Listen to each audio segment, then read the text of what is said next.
الحمد للہ رب العالمین والصلاة والسلام علی سیدنا و حبیبنا و حبیب رب العالمین وعلى آلہ واصحابہ اجمعین اما بعد فقد قال اللہ تبارک و تعالی فی القرآن المجید والفرقان الحمید فانکحوا ما طاب لکم من النساء مثنى وثلاث ورباع صدق اللہ العظیم وقال النبی صلی اللہ علیہ وسلم یا معشر الشباب من استطاع منکم الباءة فلیتزوج فإنه اغض للبصر واحسن للفرج او کما قال علیہ الصلاۃ والسلام۔ جو آیت مبارکہ آپ کے سامنے پڑھی گئی اس کا ترجمہ ہے کہ تم نکاح کرو جو تم کو پسند ہو عورتوں میں سے، 2 سے 3 سے اور 4 سے۔ اللہ تبارک و تعالیٰ نے یہاں پر 2 3 4 سے نکاح کرنے کی اجازت اس لیے دی ہے کہ بعض اوقات ایک شادی ہونے کے بعد دوسری لڑکی بھی پسند ہوتی ہے تو انسان اس سے ملنے کے لیے غلط طریقہ استعمال کرتا ہے، جیسا کہ آج کل ہو رہا ہے، اور ہزاروں غلط اپنے ریلیشن شپ بناتا ہے۔ اس کا نقصان یہ ہوتا ہے کہ اس کی جس کے ساتھ شادی ہوئی ہے ان کے جھگڑے لگ جاتے ہیں اور اس کی زندگی بھی برباد ہوتی ہے۔ تو اللہ تبارک و تعالیٰ نے ایک نکاح کے بعد دوسری کا بھی آپشن دیا۔ پھر اس کے بعد اللہ تبارک و تعالیٰ نے کہا کہ اگر کوئی تیسری پسند آ رہی تو اس کے ساتھ بھی کرو، اگر چوتھی پسند آ رہی تو اس کے ساتھ بھی کرو۔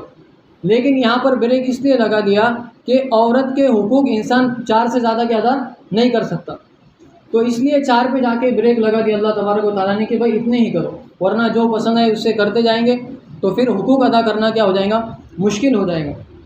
تو یہ لوگ مذاق بناتے اس کو کہ بھائی یہ دیکھو کیسے 2 3 4 ہے بولے، تو بھائی میرے بھائیوں جو 2 3 4 نہیں کرتے ان کے ہزاروں غلط ریلیشن شپ ہے، آپ ان کو برا نہیں کہتے، اور جو عزت سے 2 3 4 کرنا چاہتے ہیں ان کو آپ برا کہتے، تو یہ آپ کے سوچ کا افسوس ہے۔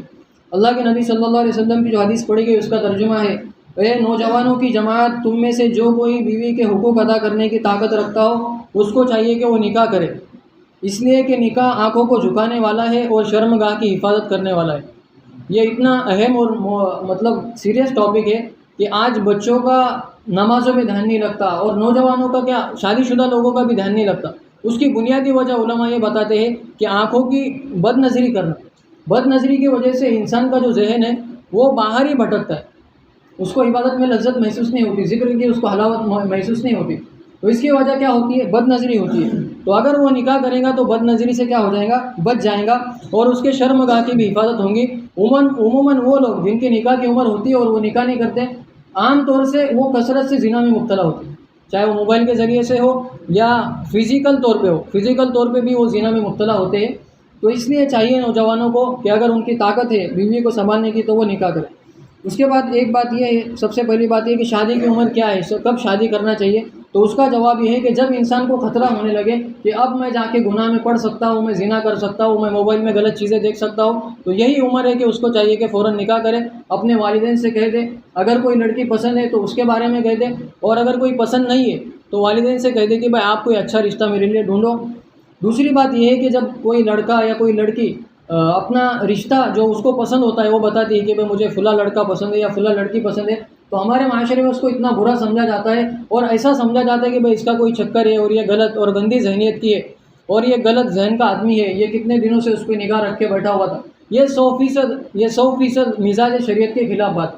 بلکہ آپ دیکھو موبائل کی دکان میں جائے کوئی نیا موبائل کوئی پسند آئے گا، کھانے کی دکان میں جاؤ کوئی نیا کھانا پسند آئے گا، آپ مٹھائی کی دکان میں جاؤ کوئی تو مٹھائی پسند آئیں گے، ہر جگہ پہ آپ جاؤ تو کوئی نہ کوئی چیز آپ کو ایک پسند آئیں گی۔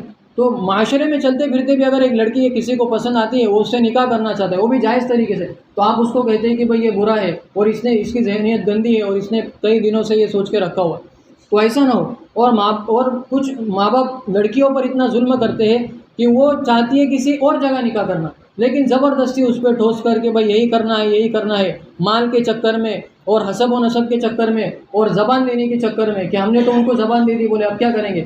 عورت کی زندگی پوری برباد ہو جاتی ہے، وہ نہیں کرنا چاہتی، اس کی 30 سال عمر ہو گئی، 40 سال عمر ہو گئی، باپ کہتا ہے کہ بھائی جہاں کرنے کے لیے کہا گیا وہی کرو ورنہ تمہاری شادی نہیں کرو۔ کیا زندگی گزاریں گے میرے بھائی؟ تو اس طریقے پر بھی نہ ہو، ہم جو لڑکا ہے اور لڑکی ہے اس کو کھلی اجازت دیں۔ اس کے بعد یہ ہے کہ نکاح کس بیس پہ کیا جائے، تو نکاح کی جو بیس ہوتی ہے وہ 4 بیس ہوتی ہے۔ سب سے پہلے مال کی وجہ سے روکڑا دیکھا جاتا ہے، بھائی جیب گرم ہے کیا نہیں ہے، تو پیسے ہے تو لوگ بولتے ہیں کہ یار قبول ہے بھائی فوراً کرا دو بولے شادی۔ دوسری بات کیا ہوتی ہے، حسب و نسب، خاندان والے، یار یہ تو بولے ان کا خاندان تو گاؤں میں بہت بڑا خاندان ہے، چلو خاندان کی بنیاد پہ دے دیا۔ تیسرا کیا ہوتا ہے، دین کی وجہ سے کہ یہ دیندار ہے، نماز پڑھتی ہے، روزہ رکھتی ہے، زکوٰۃ دیتی ہے اور یہ دعائیں پڑھتی ہے، اس بیس پہ نکاح کیا جاتا ہے۔ اور تو یہ لمالہا ولی حسبہا ولی جمالہا، اور ایک عورت کی خوبصورتی دیکھ کے نکاح کیا جاتا ہے کہ بھئی یہ لڑکی خوبصورت ہے تو اوکے ہے، بس کر دیا، باقی کچھ دیکھا نہیں. تو یہ 4 بنیاد پہ نکاح کیا جاتا ہے. اللہ کے نبی صلی اللہ علیہ وسلم نے کہا کہ تم دینداری کو فوکس کرو. کس کو فوکس کرو؟ دینداری کو فوکس کرو، کیونکہ جو خوبصورتی ہے وہ چند مہینوں کے بعد ختم ہونے والی ہے. جو مال ہے ہو سکتا ہے بھائی فقیر آ جائے، جو اس کے پاس حسب و نسب ہے ہو سکتا ہے خاندان میں کوئی غلط کام کر دے تو پورے خاندانی ملیامٹ ہو گیا. لیکن دین ایسی چیز ہے جو ہمیشہ باقی رہیں گا، اس لیے دین کی بنیاد پر نکاح کرنا چاہیے. اس کے بعد ماں باپ رکاوٹ ڈالتے ہیں. کوئی لڑکا شادی کرنا چاہتا ہے، اس کی عمر ہو چکی ہے لیکن ماں باپ رکاوٹ ڈال رہے ہیں، تو ایسے لڑکوں کے لیے حکم یہ ہے کہ وہ اپنے خرچے کا انتظام کرے اور اپنا خود نکاح کرے اور الگ جا کے رہے، یا ماں باپ اگر ساتھ میں رہنے کی اجازت دیتے تو ماں باپ کے ساتھ رہے. کیوں؟ کیونکہ وہ زنا میں مبتلا ہوگا. اگر اس کو اجازت نہیں دی ماں باپ نے نکاح کی تو وہ زنا میں مبتلا ہوگا. تو شریعت کہتی ہے کہ بھائی جب اللہ کا حکم ٹوٹ رہا ہو تو اللہ کے حکم کو ماننا ہے، ماں باپ کے حکم کو نہیں ماننا. اس کے بعد ایک بات یہ ہے کہ دکھانے کے لیے جب ہم لوگ جاتے ہیں تو ہزاروں قسم کی فضول خرچیاں، پہلے ماموں جا کے دیکھ رہا ہے، پھر خالہ جا کے دیکھ رہی، پھر نانا جا کے دیکھ رہے، وہ یہ بار بار جا رہے ہیں. ان کو اتنا خرچے میں ڈالا ہوا ہے کہ وہ پریشان ہے کہ بھائی یہ کب تک آتے رہیں گے، وہ دیکھنے بھی آئیں گے کہ لینے بھی آئیں گے. تو ایسا نہ ہو، بلکہ ہم ایک مرتبہ میں دیکھ لیں جو ضروری ہو. اور لڑکی کو دیکھنا ہر ایک کے لیے ضروری نہیں ہے. چند گھر کی عورتوں کو لڑکی دکھا دے بس کافی ہے، وہ سب کو دکھا رہے، یہ بے پردگی کھلے طور پہ ہو رہی. تو اس لیے ہم لوگ کیا کریں، دیکھنے دکھانے میں سب لوگوں کو دکھانے سے بھی احتراز کریں. اس کے علاوہ انگوٹھی پہنا دیتے، دیکھنے کے بعد انگوٹھی پہناتے ہیں. تو عورت کو چھونا شادی سے پہلے جائز نہیں ہے، لیکن وہاں پہ چھوا جا رہا ہے اور اس کو انگوٹھی پہنا جا رہا ہے. تو یہ بھی مزاج شریعت کے خلاف ہے، اور یہ کسی لڑکی کو چھونا یہ حرام کے زمرے میں آتا ہے، اس لیے اس سے بھی بچنا چاہیے. اب بعض لوگ یہ کہتے ہیں کہ وہ لڑکی کو دیکھنا بھی نہیں چاہیے، تو یہ زیادہ دینداری ہو گئی.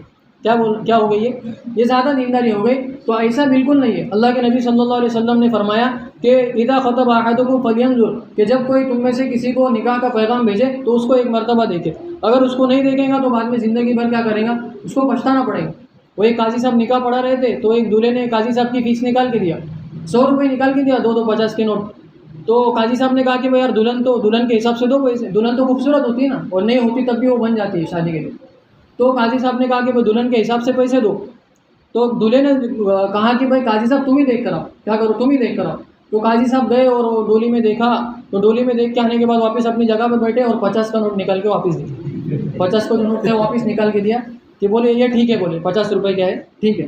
تو اس لیے ایک مرتبہ ہم لوگ کیا کریں، لڑکی کو دیکھ لیں، یہ دینداری کے خلاف نہیں ہے. اس کے بعد منگنی کے بعد جوان جو بچے ہیں وہ بات چیت میں لگ جاتے ہیں، رات کے 2 3 بجے تک بس باتیں ہی چل رہی ہے. تو یہ بات کرنا بھی جائز نہیں ہے. بعض لوگ یہ کہتے ہیں کہ انڈرسٹینڈنگ کے لیے ہم بات کرتے ہیں کہ بھائی لڑکا لڑکی کا مزاج سمجھے، لڑکی لڑکے کا مزاج سمجھے. تو میرے بھائیوں، آج کل کی انڈرسٹینڈنگ کی جتنی شادیاں وہ جلدی ختم ہو رہی، اور پہلے انڈرسٹینڈنگ کی شادیاں نہیں ہوتی تھی. بھائی دیکھا بھی نہیں ویسی ہو گئی.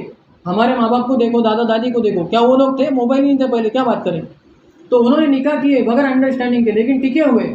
اور آج دیکھو انڈرسٹینڈنگ ہو رہی 2 مہینے 3 مہینے گارڈن میں بھی جا کے باتیں کر رہے، لیکن پھر بھی کیا ہو رہے، نکاح ٹوٹ رہے. تو میرے بھائیوں، جو شریعت کے خلاف کام کریں گا وہ خسارے میں جائے گا.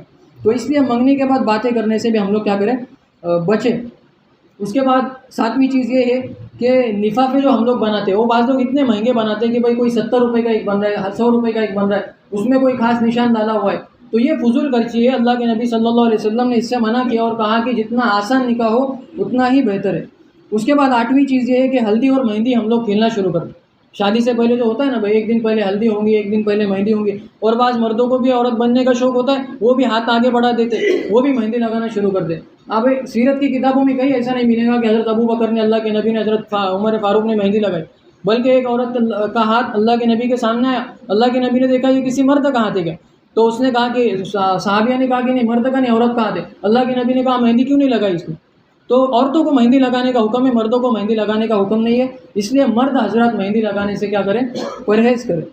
اس کے بعد یہ ہے کہ رجا کا، یہ بوڑھی عورتوں کا ڈپارٹمنٹ ہے نا ہمارا، جو بوڑھی عورتیں ہوتی ہیں ان کا ڈپارٹمنٹ ہے. شادی سے پہلے 1 دن وہ لے کے بیٹھ جائیں گے اور اس میں بس دلہن کے فضائل، دولہے کے فضائل اور اپنی زندگی کی کچھ کارگزاریاں سنائیں گے. تو یہ بھی چلتے رہتا ہے. تو اس لیے ہم لوگ کیا کریں، رجاگی سے بھی بچیں. اللہ تبارک و تعالیٰ کئی سنی باتوں پر ہم کو عمل کرنے کی توفیق عطا فرمائے.